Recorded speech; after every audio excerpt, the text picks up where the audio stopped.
આજે આપણે જોઈશું ચેપ્ટર 1 વિદ્યુતભાર અને વિદ્યુત ક્ષેત્રનો સ્વાધ્યાયનો દાખલો 33 અને 34. બંને સિક્વન્સમાં છે એટલે સાથે જોઈશું. ચાલો તો રકમ જોઈએ.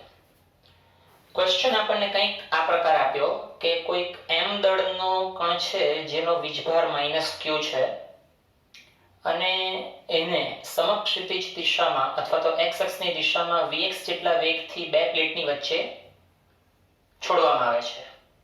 એના માટેની આકૃતિનો રેફરન્સ આપેલો છે આપણને સ્વાધ્યાયની આકૃતિ કોઈક બીજા પ્રશ્નની જે આ છે, જેનું એક્ચ્યુઅલ વર્ણન મેં મારા દાખલાની અંદર કરીશ એટલે એને અત્યારે મૂકો.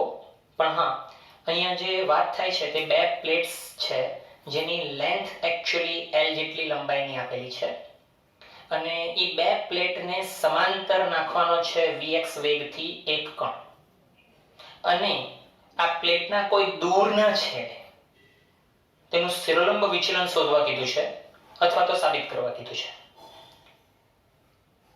That's it. મતલબ પહેલો દાખલો થિયરિટિકલ છે.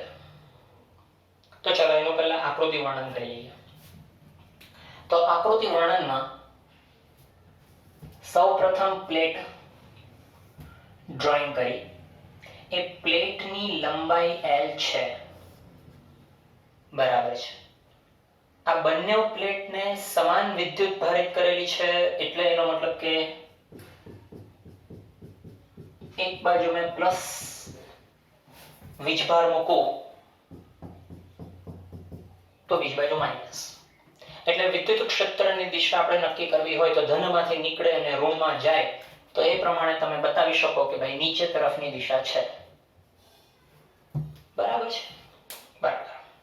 હવે કોઈ એક કણ, જે એક કણ મેં લઉં છું અહીં m દ્રવ્યમાન અને -q જેટલો વીજભાર, જેને આના સમાંતર અથવા x અક્ષની દિશામાં ફરીવાર દોરો. ઓકે, આ દિશામાં એને vx જેટલા વેગથી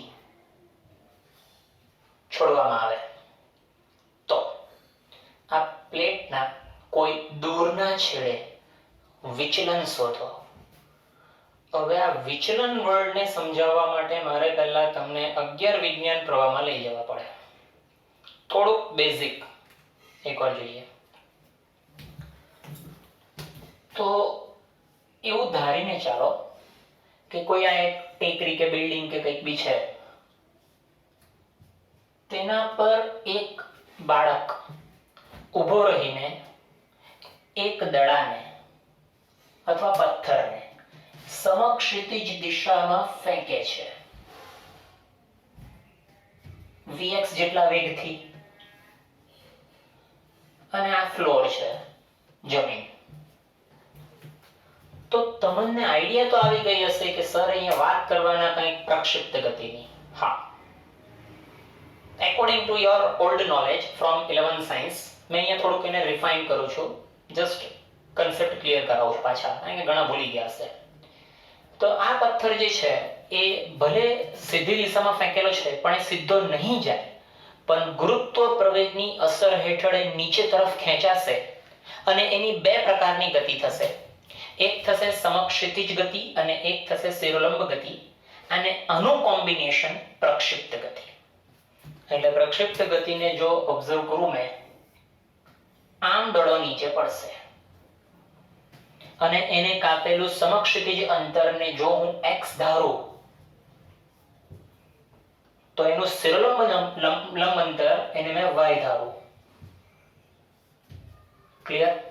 અને ગુરુત્વ પ્રવેગની અસરથી એ નીચે પડ્યો.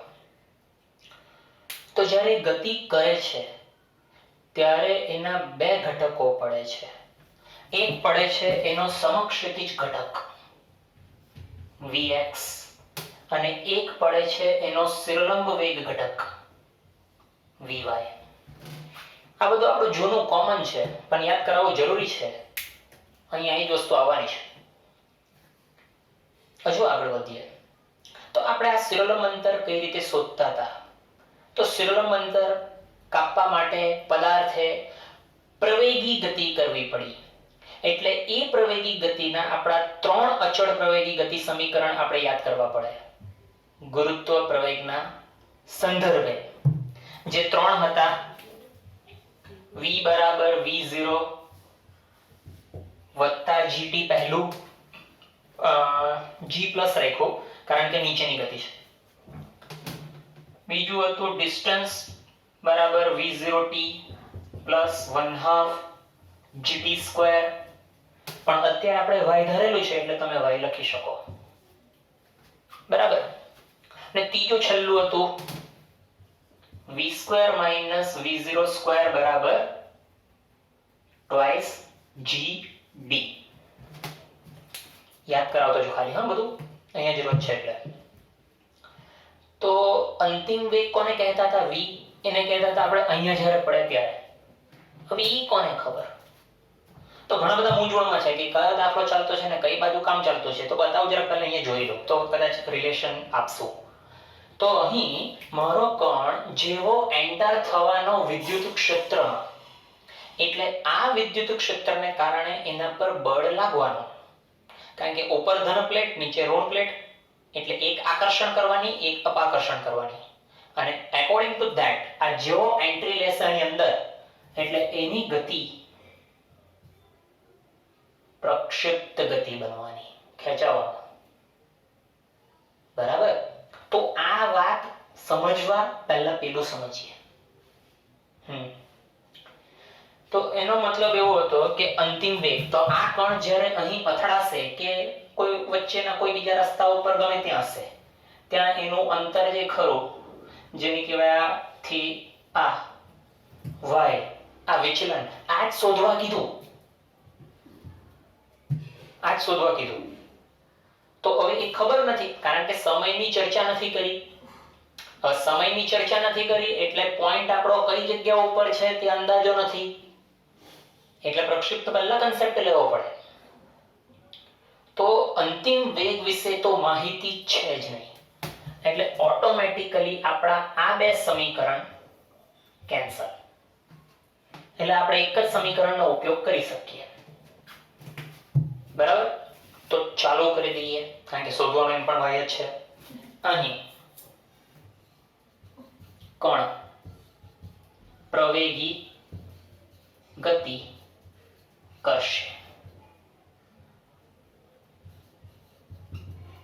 that for સમીકરણ y બરાબર v0yt પ્લસ 1/2 at સ્ક્વેર. હવે ઘણા વિદ્યાર્થીઓ જુએ છે કે આ બાજુ શું ને આ બાજુ શું. તો આ બાજુ એવું છે કે અહીં ગુરુત્વ પ્રવેગથી ગતિ નથી થવાની, એટલે અહીં તમે પ્રવેગનો એ લીધો જે ડિફરન્ટ બને દરેક કેસમાં. જેમ જેમ q ઉપર બદલાય, નીચે બદલાય, વિદ્યુત ક્ષેત્ર બદલાય એટલે પ્રવેગ બદલાય. આપણા કિસ્સામાં નવા, આ કિસ્સામાં પૃથ્વીનું ગુરુત્વ પ્રવેગ સ્ટેબલ હતો એટલે એને આપણે ડાયરેક્ટલી 9.8 આપણે એને કહી દેતા હતા, કન્ફર્મ હતું. અહીંયા બદલાય છે એટલે g નથી લખ્યો, a લખ્યો. બીજું અહીંયા લખ્યું v0y, તો પાછા પેલા ઉપર આવો. અહીંયા v0 આપણે કોને કહેતા? પ્રારંભિક. તો પ્રારંભિકમાં પણ બે ઘટક બનવાના, જેવી રીતે અંતિમના બે ઘટક બને છે તો પ્રારંભિકના પણ બને. તો જ્યારે આ છોકરાએ પથ્થર પેલી બાજુ ફેંક્યો તો તે વખતે એનો જે પ્રારંભિક v0x કહેવાય એ છે, જે vx છે. પરંતુ ડાઉનવર્ડ એટલે નીચે તરફની ગતિ તો નહીં હતી ફેંક્યો તે વખતે, તો ત્યારે કહેવાશે v0y શૂન્ય. એટલે શિરોલંબ ગતિને આપણે મુક્ત પતન ગતિ કહી શકીએ. પતન શબ્દ ત્યાં વપરાય, મુક્ત પતન. અહીંયા ઇમેજિનરી y દિશામાં ગતિ નહીં હતી અને પછી ગતિ આવી, એટલે તમે આને કન્સિડર કરી શકો v0y બરાબર 0. સિમ્પલ. એટલે 0 વત્તા 1/2 at square y. I think concept clear કરતો છું મેં પેલી બાજુથી આ બાજુ. એટલે પ્રારંભમાં y દિશામાં વેગ નહીં હતો એટલે શૂન્ય. બે પ્રોબ્લેમ બીજી આવી ગઈ. પ્રવેગ અને સમય, કારણ કે રકમમાં સમય તો છે જ નહીં. પહેલા પ્રવેગનું ઓપરેશન કરીએ. વળી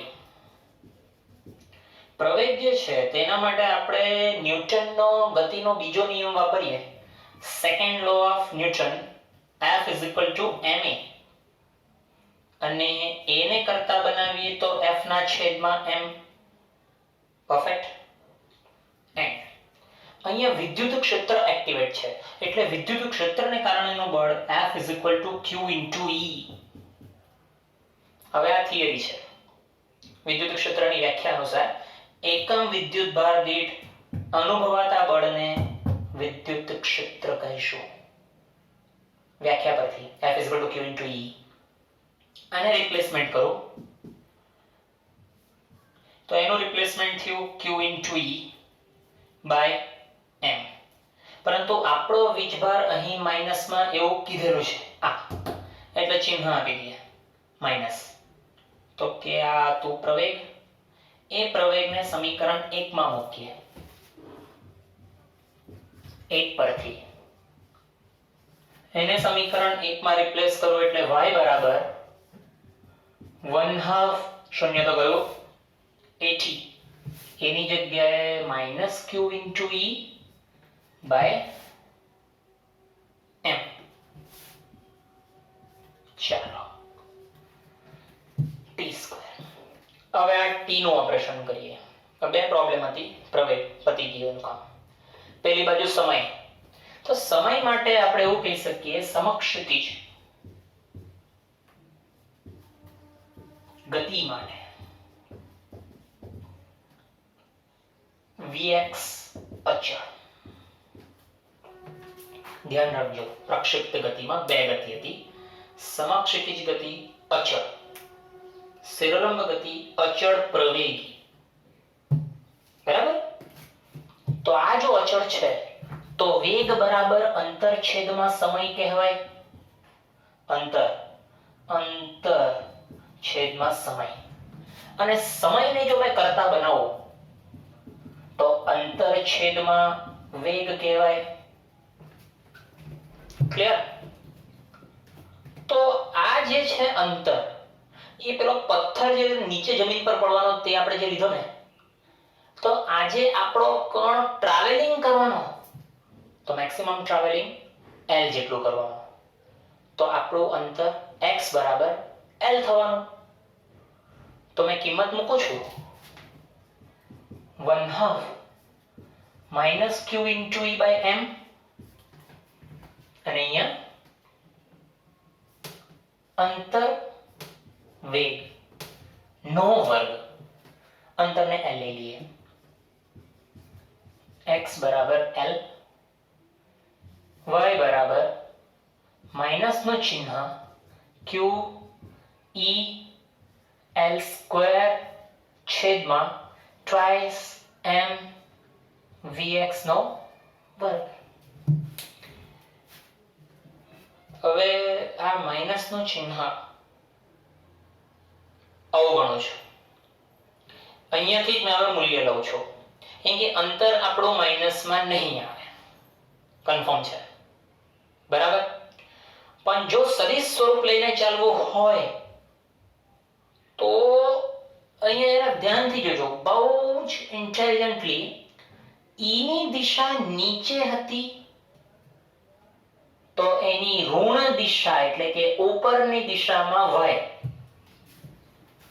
પાછો રિપીટ કરું, ધ્યાનથી જોજો. ઈ ની દિશા નીચે હતી, એની ઋણ દિશામાં ઉપર તરફ y. આ બહુ ઓછા સમજ પડે, એટલે મગજમારી નહીં કરો ને ડાયરેક્ટ મૂલ્ય લઈ લો. મૂલ્ય મૂલ્ય મૂલ્ય, સિમ્પલ. એટલે ટૂંકમાં માઇનસ જો તમે મૂકતા ને ભાઈ, તો અહીંયા સદિશ ચાલુ રાખવું પડતે પહેલેથી, એટલે જ્યારથી સદિશ આવે ત્યારથી. ઓબ્વિયસ છે. મૂલ્ય લઈએ, કન્ફર્મ. તો આ પહેલો આન્સર આવી ગયો. પહેલો મીન્સ કે 33 નંબર પૂરો. હવે 34 નંબર. 34 નંબર 34, એની ક્વેશ્ચન પહેલા મેં મૂકું.